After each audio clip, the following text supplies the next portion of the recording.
Today is... I've been out of it for 3 full days. No Shabbos, clue where I am. Shabbos, Yeah, what are the dates? Today is the 29th. Today is the 29th of Kislev, and what's it in the 23rd? The 23rd of December, I guess. And this year, the 25th of December, we don't say Tachanun. And then the 25th, we won't say Tachanun either. Anyway, On the 25th not only that, we'll light candles on the 25th. Yeah. So we're going to do something for Chanukah next, hopefully, 3 days. I don't have a recurrence of this flu. Which put me away for 3 days. Flu because he opened the window. And something flies away. Enza. Yeah, says the Rebbe in Likutei Sichos, Volume 1, for Chanukah, in Parshas Miketz. מצוות חנוכה היא להדליק אור, כיצד יוצרים את האור? נוטלים שמן או עץ וכדומה, כלומר, עמוד 78. 78, 78. כלומר, דבר גשמי ומחממים אותו עד שהוא חדל מלהיות גשמי, התחיל להאיר את כל הסביבה. So the Rebbe says, the mitzvah of Chanukah is to light light. Is to illuminate with light. How do you make light? You take something that's physical and you burn it by being consumed, by being warmed up until it's no longer physical material. It releases energy and light into its environment. הדלקת הנרות בחנוכה נובעת מהדלקת הנרות שהייתה נהוגה בבית המקדש. בבית המקדש הוא מדליקים נרות בכל לילה, אך בתקופה באירה נס חנוכה לא נמצא שמן טהור להדלקת המנורה, ועשה הקדוש ברוך הוא נס וימצא פח שמן טהור חתום בחתמו של כהן גדול. השמן שבפח הספיק בצמצום ליום אחד, אירה נס ודלק 8 ימים, לזכר נס זה מדליקים נרות בכל 8 ימי חנוכה. So the lights that we light on Chanukah, everybody knows, these are a commemoration, a memory, a recollection of the lighting of candles that was in the temple every evening, right? They used to ben arbaim. Yeah, it was late afternoon. Like we do Chanukah candles. Because of that, the Chabad minhag, at least, and many poskim say this, you should light between mincha and ma'ariv, even at home. And so, I always, for years, wanted to have, why am I lighting these tiny little things that last for like 2 hours? I want to light a big thing. Yeah. That's like a chatzi log, just like they had in the base mikdash, half a pint. You need a case of oil. Right, so I don't need a case of oil. I need 3 bottles of oil. It's not a big deal. This year I finally got my wish. My wife before the Chag bought me this really big aquarium that I could put in cups, big cups, and I fill them all the way up. They have a pint in them. And I light them, and they last until the next day. And it's wonderful. That's when we put it out. That's when we put outside without a bracha. We light it just so that there's a pirsume nisa outside. I think maybe the Rebbe would have said you should say a bracha on it because it's really just for pirsume nisa. But there's not a lot of people to see it. In any case, so we light it in commemoration or memory of what there was in the temple. And they would light it in the late afternoon, just before sunset, like after sunset, just before the night falls. And there was no pure oil, pure in the sense, in the ritual sense, pure oil for lighting the menorah after the Jews were able to take control of the temple again. And there was a miracle there. The Rebbe here says that the miracle is, first of all, that there was found a flask of, or cruse, as they call it, of pure olive oil that was with the signature of the high priest. And it, in general, was used for 1 day, this amount. They were able to use it for 8 days. So that was another miracle, and in memory of that miracle, we light candles 8 days. But still, even though it's a commemoration, they're different in a number of aspects. Chanukah candles from the Menorah candles in the temple. So in the base of Mikdash, it was the same number of candles every night. It was 7 candles every day. And we add 1 every night to the Chanukah candles. בבית המקדש ומדליקים דווקא ביום,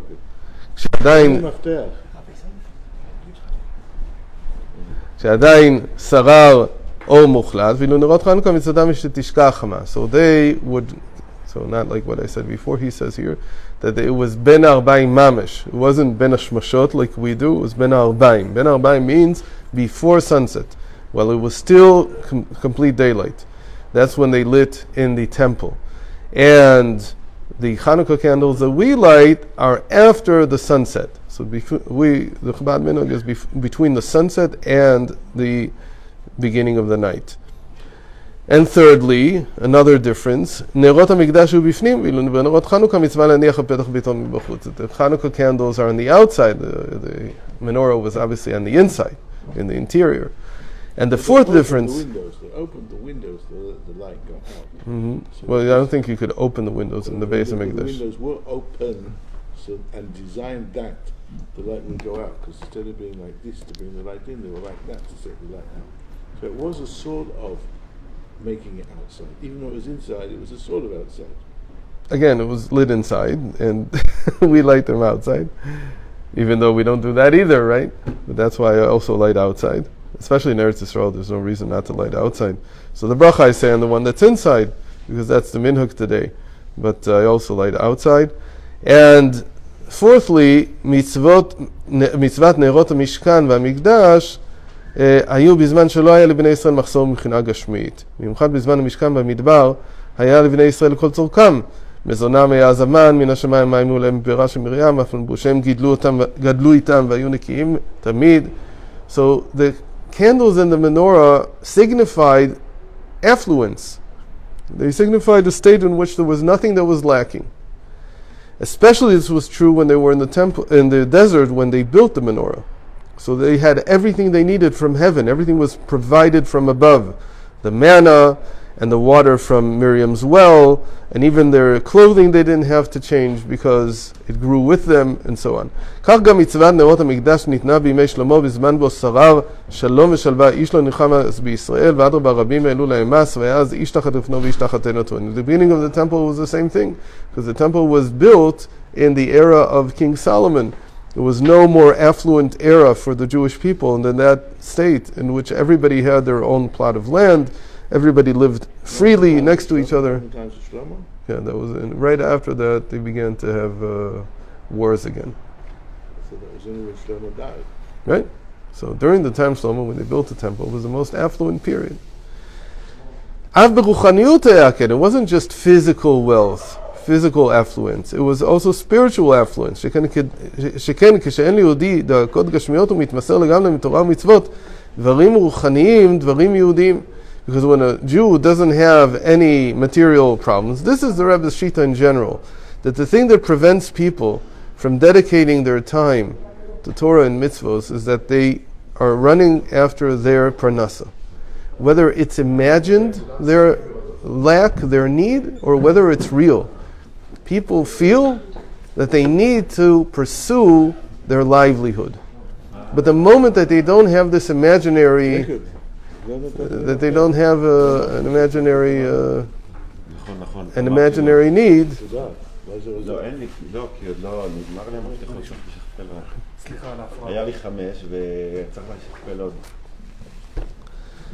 לעומתם קשורים נרות חנוכה לזמן בו הייתה הארץ תחת שלטון יוון והצבא היהודי היה דל במספרו. So the fourth difference is that Channukah candles do not commemorate a time of affluence and of plenty, but exactly the opposite. They commemorate a time in which we were lacking in everything, both physically and spiritually. The spiritual is represented by the fact that there was no pure oil to be found. All these differences between the Channukah candles and the temple candles are related. כשהמצב טוב מבחינה גשמית ומשום כך גם מבחינה רוחנית כאמור, שכן שיש לו ליהודי, הוא נותן ביד פתוחה ורחבה לצרכים רוחניים, אין הצורך במלחמה ומסירת נפש. Again, the Rebbe's Shita has always been that the moment that there's affluence, people give without any question.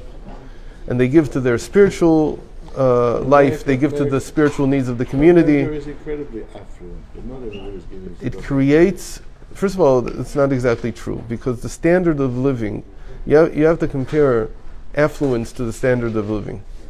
So when a person has, look at the people that have $10, $20 million. They give incredibly. They give a tremendous amount. They can live. I don't know if they all choose to, but most of them I think do. They choose to live a philanthropic life. And that's where they find their ta'anug, their pleasure. They really give. Problem is that most people don't have $10 or $20 million. If you don't have that amount, you're still at least under the illusion that you can't live peacefully. And that in America is even worse. Well, it's just as worse as, here and now. But in Israel, you can still find communities where not everyone is looking at everyone to see what car does he have and what car does he not have, and how big is his house and how big isn't it. There's still places like that in Israel also. What? Hilltops are good examples where people live exactly according to their means. Well, usually, you have to be in an environment that allows that. America is not an environment that allows you usually to live according to your means. It's always telling you need to have more. So people are filled with worry. But again, the same situation is pretty much what we have here today. This has become America. Like Rav Ginsburg told me when he came in 1964, he immediately recognized, he was 22, he says he immediately recognized the one thing that Israel wanted to be when it grew up was America. And it's pretty much succeeded. It's become exactly what it wanted to be. Okay. Hopefully it can be changed, but it's very difficult. You're running against the grain. That's why people, the Rebbe really felt that if you could bring people not just to actually having affluence, but to feeling that they have it, that was what the Rebbe really worked on. To be rich, some people heard, I'm going to make you rich, the Rebbe says.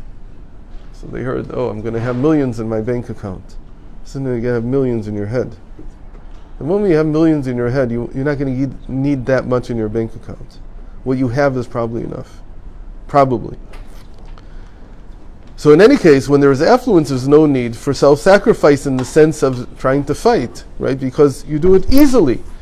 You pursue spirituality easily. This is a very big lesson that the Rebbe kept stressing all the years. די אז בכך שכל יום יהיה אותו מספר ואין לכך בתוספת משום שהכל מתנהל כרגיל. That's why the Menorah candles were always the same number. There was no need to increase because everything was fine the way it is. It symbolizes that things are good the way they are. Right. You've reached where you need to be. כן, אין אז צורך בהשתדלות להאיר את החוץ, הרחוב והעולם אינו חשוך, המנורה דולק בבית המקדש ובחוץ נוצר האור מאליו. In the same way, you don't need to bring light to the outside, to the external reality. Why? Because it happens by itself. That's what you were trying to describe before. That even though it's on the inside, it flows outside very naturally. The light just goes out and it enlightens everything that's around. לא כן בתקופה של מצב קשה בזמן של מלחמות, ולא של מלחמות עם יוונים, אלא גם עם יהודים מתייוונים, שהיו יהודים שלא ראו צורך בבית המקדש בעצמאות, כי הם רצו להתבולל ביוונים. It's not the case when it's a very difficult time, when there are wars, not just wars with Hellenists, but with Hellenistic Jews. And these Jews who had adopted Hellenism felt that there was no need to be independent, there was no need to be culturally independent, to be different than the Greeks and other non-Jews around us. And Hellenism was the American culture of the time. When you say Greeks, I don't like using that word even, because Greeks is like some kind of nationality. The Greeks didn't take over the world. Hellenism took over the world. And when you study history, you see what Hellenism did. It basically normalized all of the known world. The entire world was Hellenic. There wasn't anybody who wasn't affected by it. From Gaul, from France, all the way to India. Hellenism took over everything. The only place I think it didn't really get to was China. But everybody was a Hellenist at the time. Everybody had these, well, we're not going to discuss Hellenism now. In any case, so there were Jews who said, we have to be different. We're still different. Even when you're an American, you're still different. Okay, let's say this culture, the American culture, is not religious per se. Hellenic culture also wasn't so religious. It had a worship of gods and this and that in it, but it wasn't religious. It wasn't trying to sell you on some kind of religion. That wasn't its nature. It was cultural. So, okay, let's see if you can adopt some things that are good from it. Possibly. But you also have to remain independent. And that independence was the temple. So there were these Jews who didn't see the need for this. That's who they needed to fight. That's who we call the Hellenistic Jews. So that's when the Channukah candles were given to us. And we'll continue this, God willing, on Sunday. We should all be well and healthy. We could learn on Sunday evening then. Okay, so then it's a Sunday evening. Good. Yeah, Good Shabbos.